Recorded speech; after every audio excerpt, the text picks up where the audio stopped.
Welcome back to Eyes on the Game. As everyone probably knows, Sunday night or Sunday in general, two big games and big wins. For the Falcons, especially when they kind of just destroyed the Packers. The Packers had no chance to come back, and they picked up the win in the NFC, and the Patriots defeated the Steelers to win in the AFC. Well, who better to talk to about football and about the games, not only on Sunday, but the Super Bowl coming up, than AKA Nick the Kick, the former kicker on the Patriots, Chiefs, and Jets. He's currently 10th on the NFL League's list of all-time scoring leaders and is the Chiefs' all-time scoring leading scorer with 1,466 points in his 14 seasons. I'm so honored to have Nick Lowery join me on the line right now. What's going on? Well, I'm excited because it's just going to be a really interesting matchup coming up in a couple of weeks. We expected it to be closer games, of course, between Pittsburgh and New England for sure, and I thought the Packers, because Aaron Rodgers has been playing, I think, the highest level of quarterbacking I've ever seen, that it was going to be a much closer game in Atlanta as well. But the bottom line is Atlanta has transformed itself from a tepid, somewhat inconsistent playoff team into a superlative, confident team with the fastest pair of running backs I have ever seen in Coleman and Freeman, the pace that they play at. So it's going to be really interesting to see that dynamic offense with maybe the best, now that Rodgers is out, the best quarterback in terms of, the statistics that he's achieved and the confidence he's done week in, week out in Ryan, against, of course, the godfather of quarterbacks. Tom Brady is risen to the godfather. He is. I got to play with a guy named Joe Montana, and certainly Joe, I think, is very much up there as perhaps the greatest Super Bowl quarterback of all time. But who can deny, if after Deflategate and after all the controversy that took so long, that this guy threw 28 touchdown passes, 2 interceptions, another absolutely impeccable game yesterday, that Tom Brady is at the top of the heap. Absolutely, and I have to agree with you there, Nick, because, and not only that, but he and Bill Belichick are certainly the dynamic duo. Tom Brady has the most Super Bowl appearances of all time, and Bill Belichick has the most Super Bowl appearances of all time as well, as a coach and player with 7. But, when you talked about Atlanta and the Falcons and what they did to the Packers. What do you think, in your opinion, was kind of the thing that gave them that confidence to, for the Packers to play them and then all of a sudden just blow them out? Well, the Packers never had a dominant running game, but they had a quarterback that found himself the last 5 weeks of the season playing, and suddenly they just came together. And but what I see is that miraculous thing called incredible coaching, where you bring in probably 7 or 8 great players, so you have great general managers choosing great talent out of thin air almost, but the coaching transforms a young player into a confident player because they all know what their role is. If you talk to Bill Belichick, and I've seen a number of interviews with him where he's constantly during a game, and I've seen this in my 18 seasons, including my first 2 games with the Patriots way back in '78. The teams that fall apart are the teams that question whether they not only have to do their role, but they have to do a little bit to help out the guy next to them.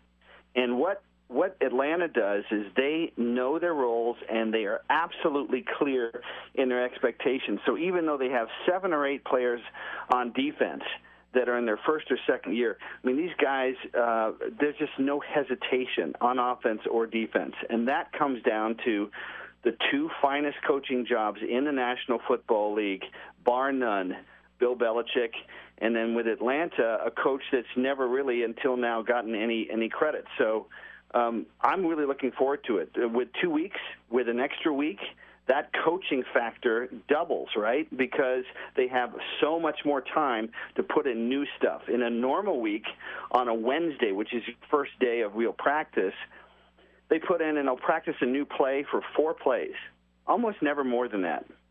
When you've got 2 weeks, you get to practice 4 plays on Wednesday, 4 plays on Thursday, 4 plays on Friday. You get to reinforce that. So the great coaches are able to take advantage of that extra week.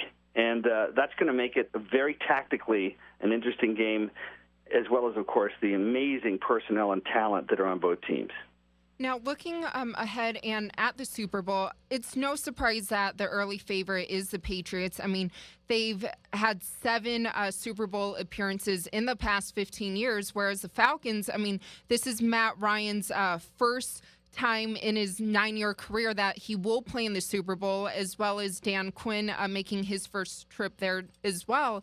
And for the Falcons in general, I mean, the last time they were in there, it's been 19 years, I believe. I think in 1998 when they lost to the Broncos. So experience-wise, though, you know, the Patriots just won in 2014, beating the Seahawks. What do you think the Falcons need to do? I mean, especially, you know, during these 2 weeks off, leading up to the Super Bowl, and to kind of be prepared for the Patriots, who have been here many, many times? Well, it's a huge advantage for New England, huge. And that's why you have to give the edge, I think, to New England for that reason, because they've been there before, and there's something about not just being there once or twice, but being there, you know, not all the players, but a number of those players have been in at least one, if not two, of those games. It makes a huge difference.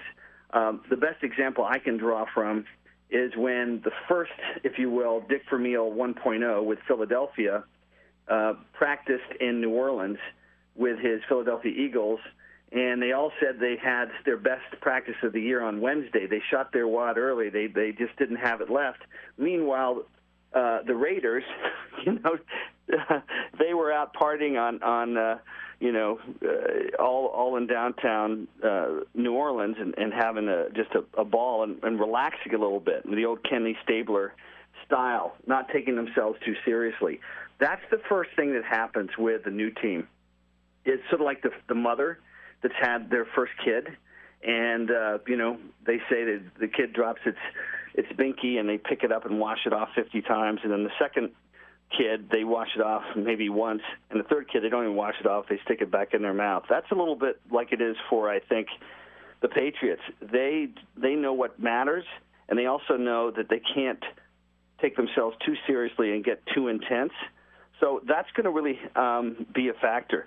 What I think Dan Quinn can do is, the benefit of that offense is they don't have time to think. When we had a defensive coordinator shift in 1986 with Walt Corey kept things really, really simple with a very talented Kansas City Chiefs defense, incredible secondary, great defensive line, good linebackers, Dino Hackett and Bill Moss and Deron Cherry and Albert Lewis, and he let them pin their ears back. He didn't make it too complicated.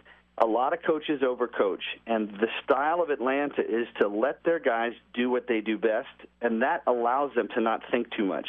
So that's where perhaps that lack of experience, maybe they can relax a little bit, and just do what they've been doing, which is play at a pace I have never seen before, with possible exception of the Seattle Seahawks, when in that first quarter in that cold game in New York against Denver, you'll remember in one of the very first plays, Peyton Manning fumbled the snap, and there didn't seem to be a similar speed with the Denver Broncos. They were caught unawares because Seattle was playing at a different speed. I think you'll see that with Atlanta, and that may allow them to not think too much, not get too self-absorbed, and their talent and speed can take over, and maybe then they have a shot.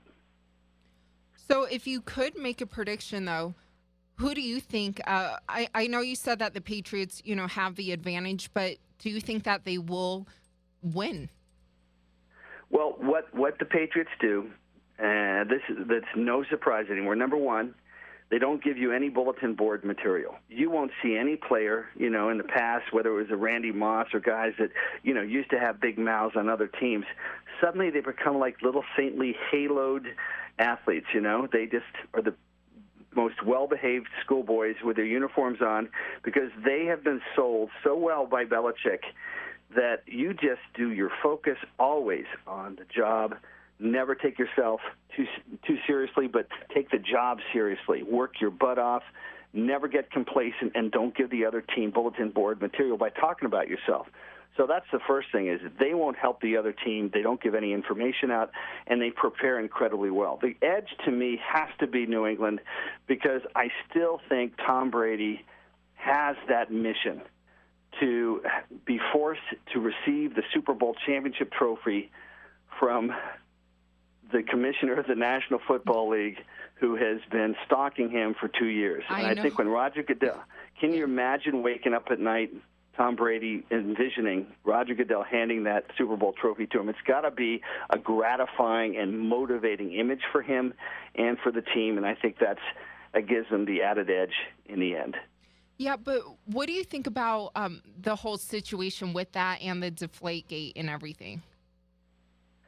Well, the truth is, we live in somebody called it a post-moral era. And so if you can get away with it, some people think that's okay. As long as you get away with it, if you win, that's all that matters.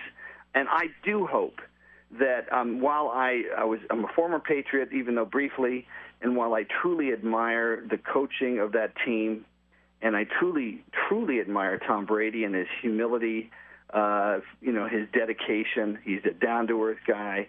He's an incredible competitor. He makes people around him, like a Michael Jordan, he makes them all better players, makes them more hardworking and focused. But on the other hand, I don't want to think that means that they weren't guilty of cheating in this case. Anybody that played in the NFL, that was a kicker or quarterback, knows that quarterback plays with those footballs during the week and knows exactly what's happening to it. And I think that if Tom had handled it differently, which is totally water under the bridge now, it doesn't matter anymore. That's what he's achieved.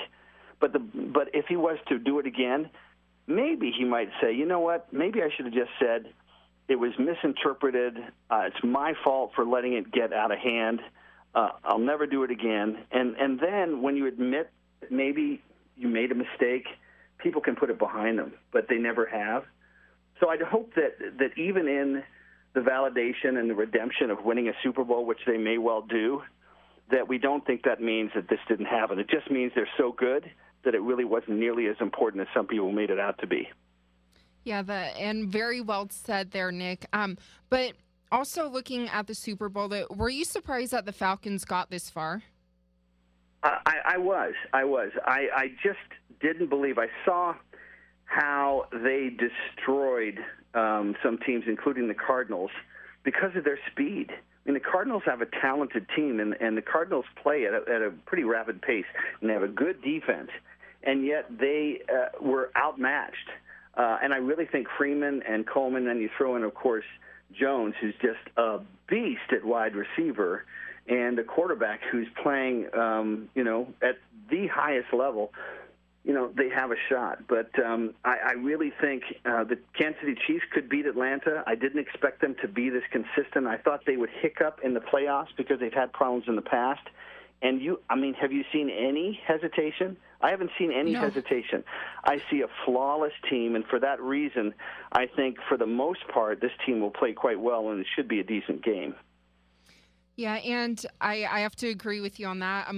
There's no doubt that I'm already excited, and also excited to eat like wings, watch the games. It's going to be a great Super Bowl day on February 5th.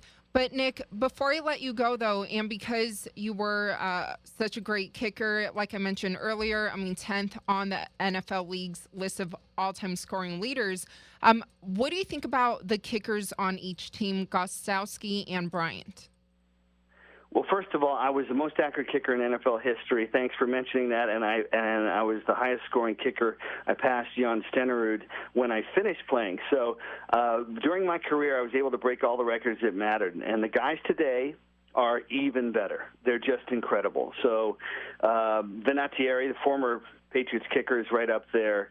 Tucker in Baltimore is amazing. Bryant in Bailey in Dallas is incredible. The Chiefs kicker, Cairo Santos, is good. But Gostkowski kicks in, difficult circumstances, big games, and he makes almost all his kicks. He did miss an extra point, but, he is just a tremendous kicker, and he has that experience.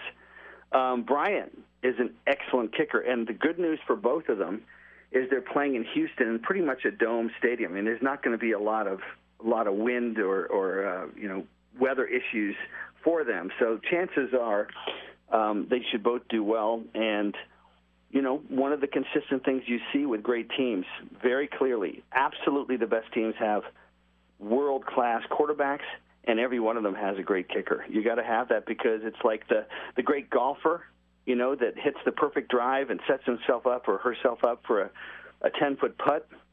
But if you don't make that putt, especially on the 18th hole, you don't win a lot of tournaments. And so you got to have that kicker, that closer, and both these teams have that.